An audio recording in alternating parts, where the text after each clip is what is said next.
Hello again, everybody. This is Dan Clouser, and welcome back to the Journey of My Mother's Son podcast. Today I'm joined with Cindy Van Arnam, who is the host of Rebel Radio podcast and the COO of MindSHIFT LLC. She's a certified universal laws coach and numerologist. Cindy, thanks for joining me today. Oh my gosh, thank you for having me. It's such a pleasure to be here. No problem. So just real quick, tell my audience a little bit about, who Cindy is today. Who Cindy is today? A lot different than she was 20 years ago. That's for sure. If you really get down to the brass tacks of it, I am a spiritual being having a human experience. That's really all it is.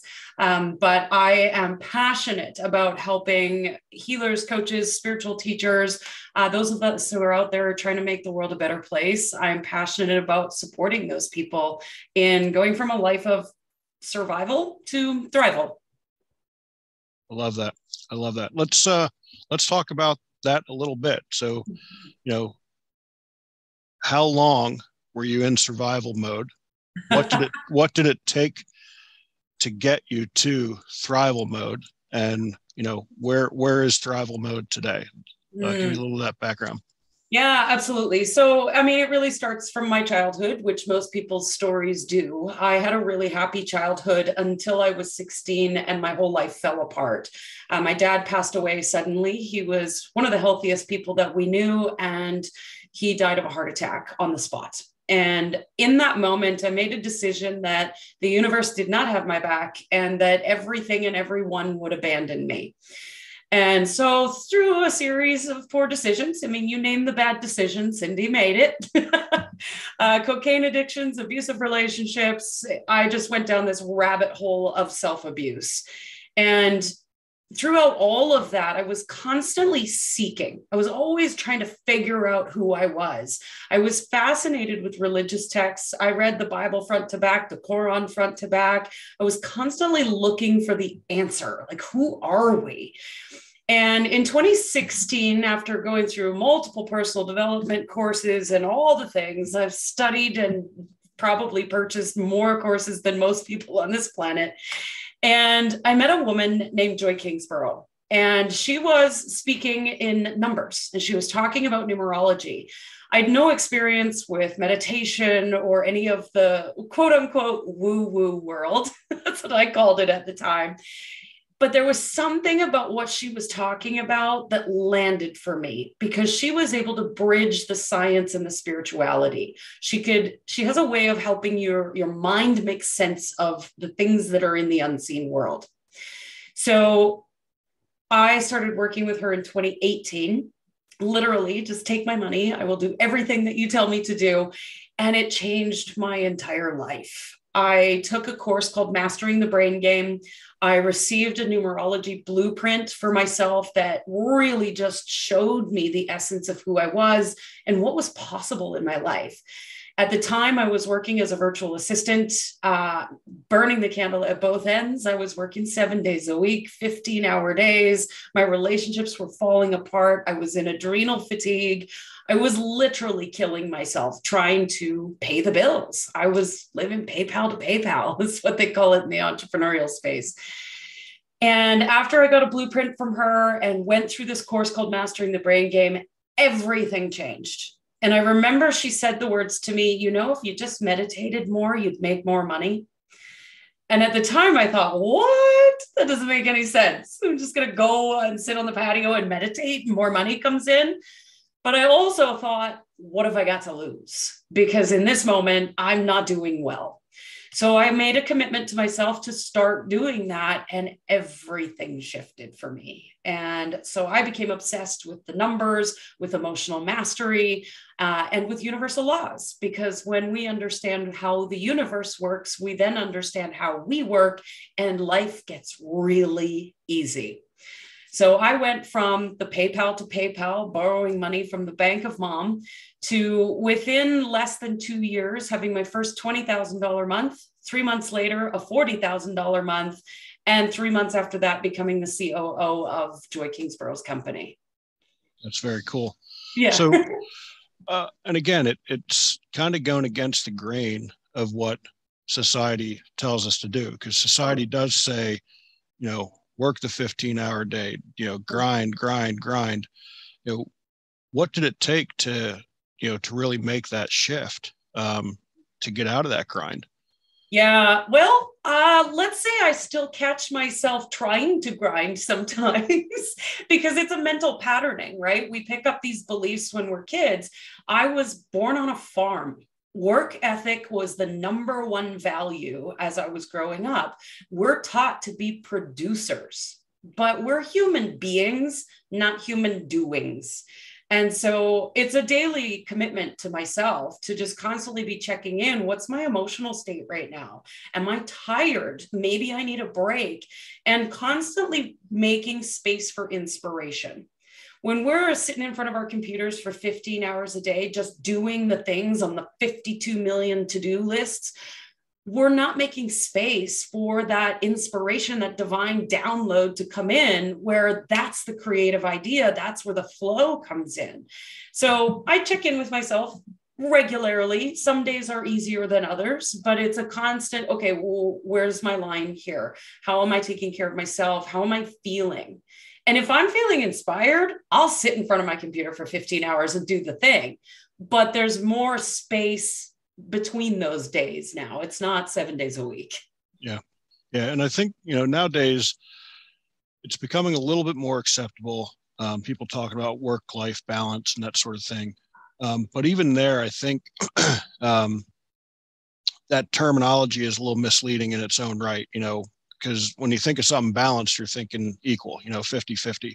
And that's not really necessarily the case. I mean, like you said, there may be a day where you still go out there and you hit it for 15 hours on that day, but there's not 30 hours in the day. So that wasn't quote unquote balanced. So, how do you make people understand that it's really a personal balance? It's not so much about 50-50. I mean, how do you get that into people's heads? Yeah, absolutely. I work with this concept called the wheel of wealth. And to me, wealth isn't just about the dollars, because if you don't have your health and well-being and your spiritual development and your career expression, if you don't have all those pieces, there's a disconnect somewhere. So if we're constantly driving for the almighty dollar, then there's an imbalance in the wheel, right? So there's like these different segments in the wheel. So I spend time on my spiritual development probably every day. I spend time looking at, my self-care and my well-being every day. I spend time in career expression, not every day, but most days, right? So it's more like kind of over a week or a period of time, rather than every day you need to do this many hours of this many things. And I think that's where the balance comes in is, there are times in your divine timing cycle where you are pumping it out and you're going and everything's about your work. And then you step back and you take the foot off the gas pedal for a little while and you rest and you're drinking more tea and meditating more. So it all balances out in the end. But I think we have this linear idea of what our life is supposed to look like, and that's not possible. Nothing is linear. Right. We're not linear beings. No. So we can't view things on a, linear spectrum for sure. What do you do? You talked about how you work on your spirituality. What do you do to work on that? Yeah, absolutely. So for me, everything is about my connection to source, God, universe, whatever label you want to give that. And everybody has a different way of connecting with that energy. For me, I use what's called Q, which is quantum expansion. This is a methodology that Joy Kingsborough has created. She channeled it through. And it's not a healing modality, but it is a creation modality. So it's a way of tapping into the energy in our body and the quantum field to create what it is that we want to create. And it takes me 3 minutes a day. It's very quick. And we just use the energy in our own body to move that out. So if I'm wanting to create a strong, unified community, then I just focus on that intention. And it's about the thinking and the feeling state within my own body. We all have the power to do this. It's just a process to learn how to do it. But that's what I focus on the most. Right. And I think that really goes to just, when you talk about we all have the power to do that, is figuring out how that works, because I think we don't give ourselves enough credit as spiritual beings, really understanding everything that we can and can't do in the world. So, could you expand a little bit on that as far as, how that power is within all of us? Yeah, absolutely. What started for me with mastering the brain game and learning emotional mastery, our superpower as human beings is the ability to choose our thoughts and our emotions. Oftentimes we go about our day completely unaware. And by the end of the day, we're like, oh my God, why am I so tired? And I feel crappy. But when we have awareness of our emotional state throughout the day, we can pick and choose how we want to feel. And I've got a few processes that I use in my work to help shift our emotions. And that's really where it begins, is having awareness and then accepting the fact that as human beings, we are meant to feel the full spectrum of emotions. But we've been taught by society that we need to numb it, dumb it, drug it, Netflix it, alcohol it, feed it, do something so that we don't feel it. And it is in the feeling of it and the acknowledgement of it that our power lies. Yeah, I love that. And we definitely are in a numb it, dumb it mode right now in our society, for sure. And like you said, if all else fails, then we want to medicate it to, beyond measure. So how did you, throughout that journey going, dealing with addiction and your trauma and healing, what was it that stuck out about numerology that, really, you said it landed? I mean, what was it between that and, the universe that really landed with you that made you, see that this was the way to continue on? Yeah, I love this question because it's my favorite thing to talk about. So for me, and in that journey of healing and healing from the trauma of losing my dad, I was constantly trying to figure out who I was. And, I'd been given thoughts and ideas from my parents and my grandparents about who I was and who I was supposed to be and what I was supposed to do with my life. And, my podcast is called Rebel Radio. I have been a rebel my whole life. I have pushed against the grain and I couldn't figure out why. Why couldn't I just fit in the box that everybody wanted me to fit in? And it was very painful for me for a long time. And when I received this numerology reading, it was as if the skies opened up and all the answers I had been looking for 25 years just plopped in my lap. It was a remembering of who I was. Now, numerology, it's, you can Google a couple of things about numerology and maybe get a little bit of generic information about who you are. But numerology is actually a very intuitive science. So as numerologists, we are channeling and speaking with the numbers. And so as this information was delivered to me, it was almost as if I could see myself connected to God or source, universe, whatever label you want to give that. And it opened up so much possibility for me. I had been working behind the scenes, working with technology, being the website developer and all of those pieces. And everything in my numerology chart said, you need to be a speaker, you need to be out in front, and you need to stop working with technology. And that was the only thing I knew because I was good at technology. So I was making money at it, but it felt like torture every time I had to build another website. So it showed me who I was and opened up a limitless possibilities for who I could become. Yeah. So what was that adjustment like for you to go from behind the scenes to front and center on the stage speaking and being the face? Yeah, I've always been a performer. Ever since I was a little kid, I love being the center of attention and I love, hamming it up on stage and making people laugh. That's one of my favorite things to do. But I think being behind the scenes for so long and not being visible, the shift was challenging. That took a couple of years, but I'm one who just bites the bullet and goes for it. When I see that fear, I'm just like, whatever, we'll do it anyway. Not today, fear. And so I made a decision that I was going to do my very first Facebook Live. It was the most awkward video you'll ever see. It was terrible. But from that moment, I decided I was going to do a Facebook Live every single day, weekday, because I take weekends off, but I did one every single weekday for 3 years straight.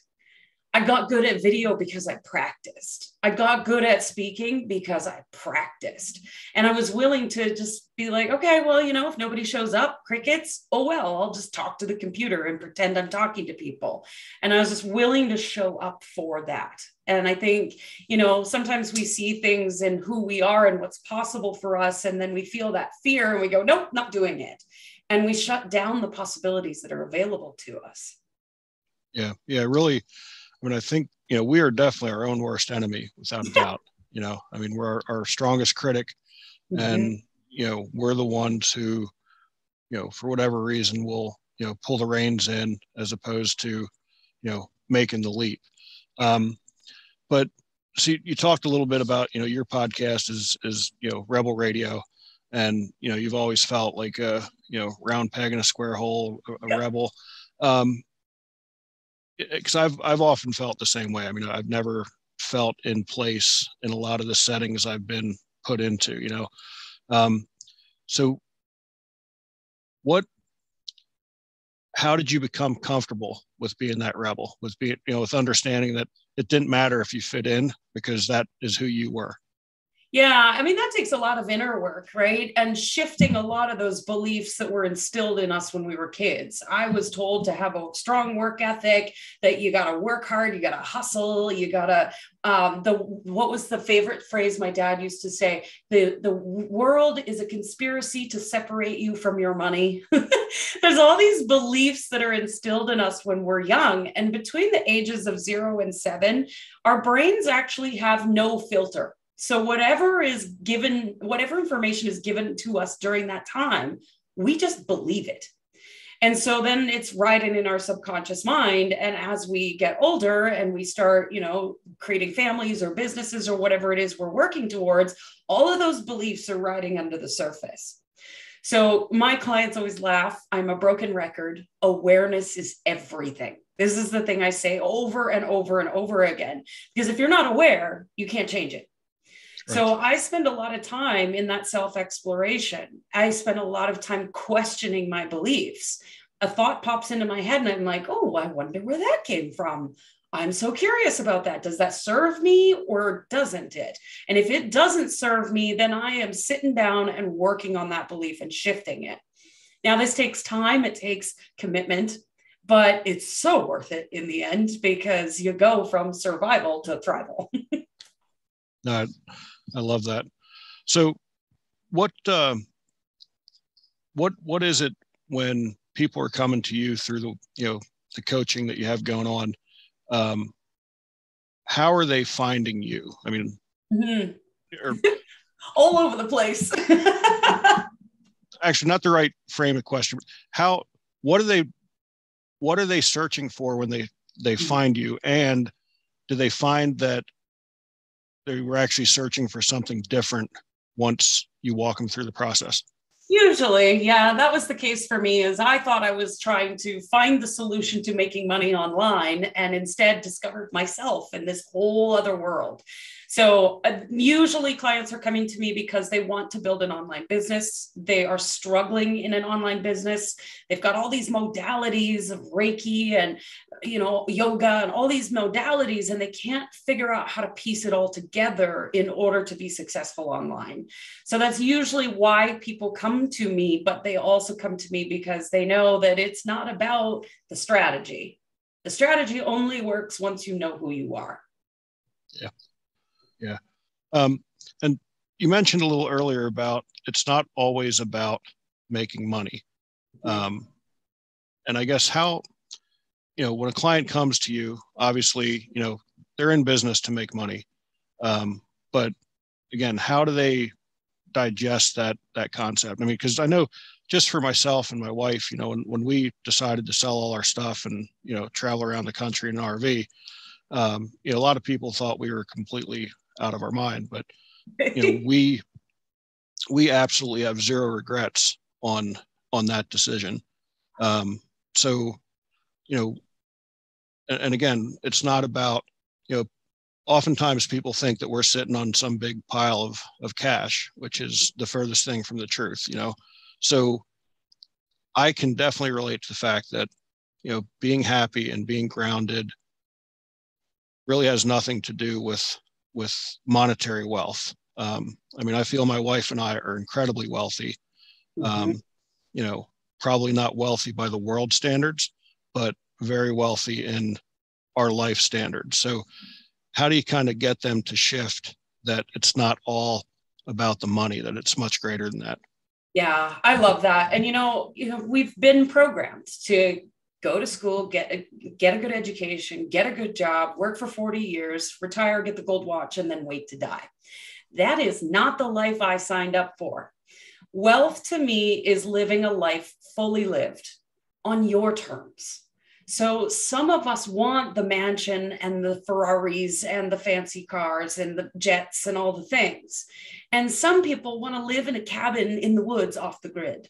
Your version of wealth needs to be defined. Now, wealth is not about the dollars or the things. The 3D world is nothing but evidence of past manifestation. When I look around me and I see the things in my world, that's already done. It's junk, it's trash. When we're really coming from a place of universal law, we understand that we are constantly creating our reality.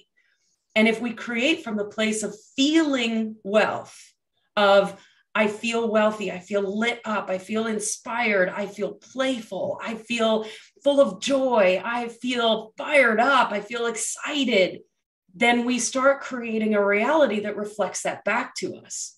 And it shows up in dollars and in connections and in purpose expression and in our connections and our relationships. It shows up everywhere.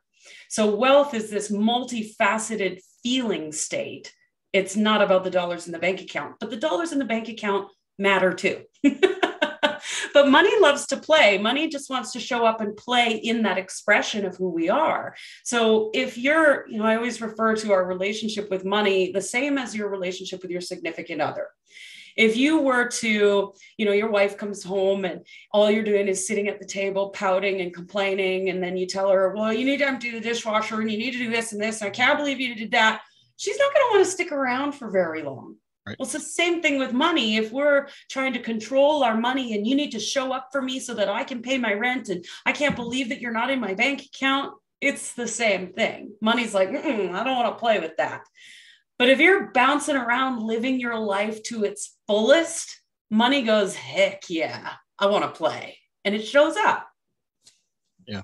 Yeah. And that's, for us, you talk about a cabin in the woods. I mean, with the lifestyle that we're living, we can have all that. We can have, someday our house is in the woods, in the mountains. Some days it can be a beachfront property because it literally goes everywhere that we go. So I can definitely relate to that without a doubt. But is there anything we haven't covered that you want to make sure my listeners hear about? So many rabbit holes to go down. I think it's just really important, first and foremost, having awareness. If you have awareness of your thoughts and your feelings, then you are already further ahead than most of humanity, right? Awareness is everything. And the second piece that comes after the awareness, once you become aware of something, then we need to start accepting that we have experienced this in our lifetime. So for me, coming through cocaine addiction and abusive relationship after abusive relationship, there was a lot of acceptance needed because I judged the hell out of myself for that life. And I spent a long time beating the crap out of myself because I had made those decisions when I was 20 years old. So there was a deep acceptance, and now I can talk about it. And I am so flipping grateful for being a cocaine addict, because I would never be the person I am today if it weren't for that. So acceptance is really important. And then the third most important thing is self-responsibility. I hear this all the time in the healing industry is, oh, well, if the universe wants me to have it, then it will show up for me. And that's a load of hoo-ha. You need to decide that you want it. If you don't make the decision, the universe is getting these mixed messages from you, and it's maybe throwing in some like random results at you that kind of match what you're looking for. But if you don't sit down and think and feel what it is that you want, and decide that you're going to have it and experience it, you're only going to see pockets of it. So it's really about, pulling up the big girl or big boy pants and making a decision that I'm going to do what it takes to have this thing. Now, that doesn't mean you're going to go and control and manipulate and make it happen in the 3D world. It means that you're willing to listen to the nudges, those intuitive hits that say, go here, do that. Connect with that person. And you don't know why. And it doesn't make any sense. And sometimes you're napping for 3 days and you're going, oh my God, I'm not doing anything. But you're doing things. And the universe is working on your behalf in the unseen world to conspire to make it happen for you. And so it's really about making the decision and then trusting that it's all going to fall into place in a very nonlinear way. Right. No, I love that. I mean, for somebody who might be struggling with their self-awareness, how do they fix that? Yeah. It starts with a willingness. Are you willing to be aware of your thoughts? Are you willing to feel your feelings? And so many of us have been programmed not to feel them, right? And many of humans are on drugs, antidepressants, something to numb it, right? So it really just starts with a willingness to be open to experience more of life. And that is simply put your hand on your heart and ask yourself, am I willing? And you'll know. And if you're not ready, that's okay too. Yeah. Just keep asking, am I willing? I love that. Where can people find you at on the web if they want to reach out and find out more about what we're talking about? Yeah, absolutely. My website, cindyvanarnam.com. I am all over social media. So you'll find me on Facebook, LinkedIn, and Instagram, Van Arnam Cindy. I keep it simple. I make myself easy to find, but I do daily posts on Facebook and Instagram. My podcast, Rebel Radio, goes out once a week, and everything is on my website. So you can find it there. I love that. So brings us to our final question. The subtitle of the podcast is Many Little People in Many Little Places, which comes from the opening lyrics of a Michael Franti song, Gloria, which go, when many little people in many little places do many little things and the whole world changes. So it's one of the little things that Cindy's doing on a daily basis to make the world a little bit better place. I love this question so much. I love to make people laugh, or at the very least, smile.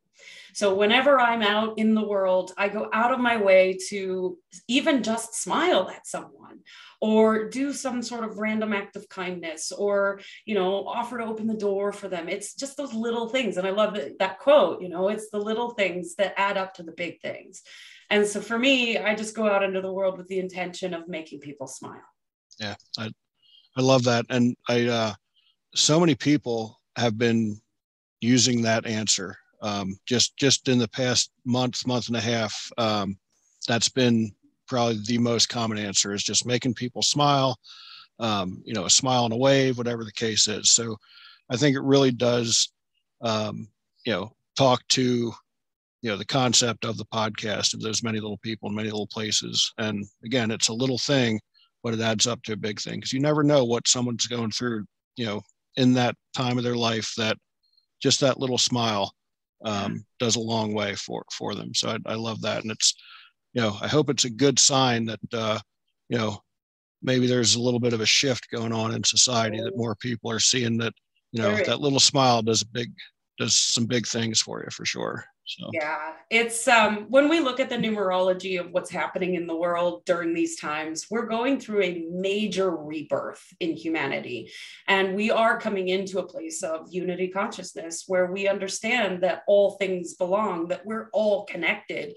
And so when I smile at one person, that smile travels 1,000 miles, and we have no idea the impact that it's creating. And I am of the firm belief that there is more love on this planet than war. Yeah, no, I agree with that. And it's like throwing a stone into a pond, it's just that ripple effect. So I love that. And we absolutely are all connected. There's no doubt about that in my mind. So I love what you're doing. I love that you took the time out to have a conversation with me. Thank you. Wish you the best of luck. And, for everybody out there listening, be sure to check out my podcast and other blogs at danclouser.com, and head on over to Amazon, pick up the copy of my latest book, The Journey of My Mother's Son, Volume 1. Cindy, again, I thank you so much for being on the podcast, and enjoyed the conversation. Thank you so much. Me too.